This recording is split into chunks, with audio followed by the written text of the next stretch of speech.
welcome back to Good Morning Boss. Ngayong umaga pag-uusapan natin, Jules, ang patungkol sa autism para mas natin sila ng mabuti. So ngayong umaga, pag-uusapan natin yun together with Mr. Alejandro S. Cabazon, Jr. Vice President ng Autism Society of the Philippines and Coordinator for PWD PCUP. Good morning, sir. Welcome to Good Morning Boss. Magandang umaga sa ating lahat, sa inyong lahat.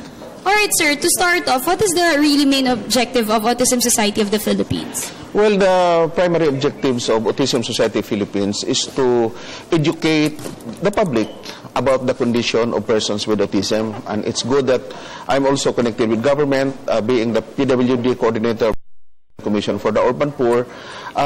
We are trying to push these activities for the public to understand the condition of the children or persons with autism. Oh, sir. So for the implementation of your projects, ano-ano pong mga agencies yung katuwang ninyo from the government and private?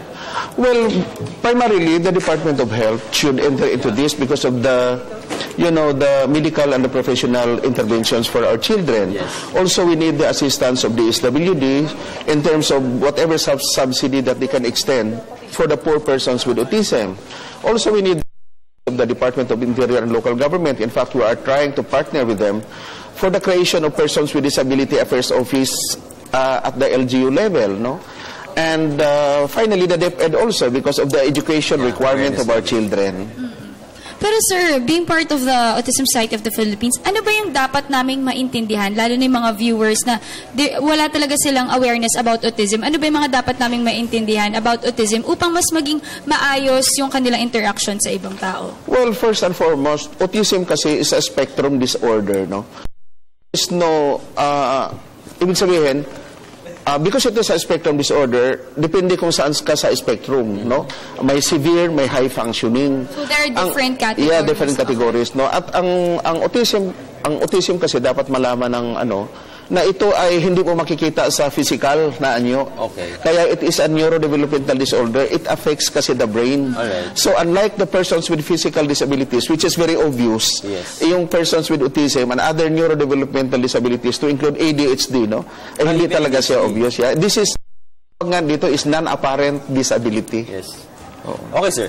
So, yung basic point din naman ako from my point of view, yung awareness level talaga ng mga Pinoy, yung isa sa isang punto na dapat tutukan natin. So, ano po yung projects na ginagawa ng ASP para siyempre mas maging aware yung mga tao hinggil dito? Well, as far as Autism Society Philippines, wherein I am the National Vice President, meron kasi kaming mga around 74 chapters nationwide. So, ang ginagawa ng mga chapter presidents namin or chapter officers, including the national office, is really to advocate the condition of our children.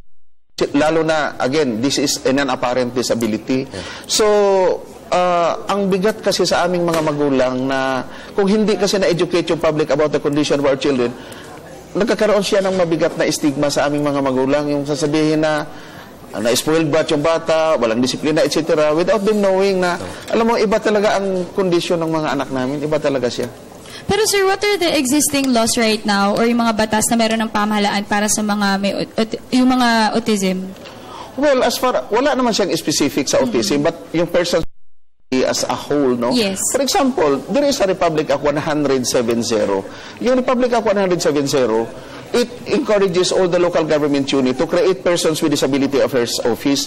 I think this is an 8-year law. However, in terms of implementation or creation of this particular office at the local government level, unfortunately, medyo mahina ang kanyang pagtalima. So, this is one of the area that we are actually strongly advocating. Now, in addition doon sa advocacy na ginagawa namin, is gusto namin ma-educate yung mga magulang din ng mga bata.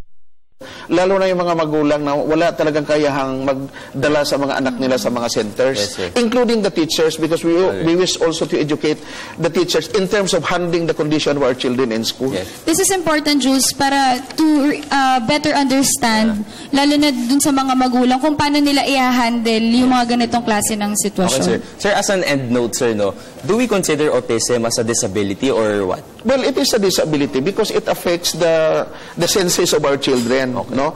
Meron silang behavioral, communication disorder. Silang behavioral disorder. So, with that, we kina-classify din siya as a disability. All right. Thank you so much for joining us this morning. That was Mr. Alejandro S. Cabason Jr., National Vice President, Autism Society of the Philippines, and Coordinator for PWD and PCUP.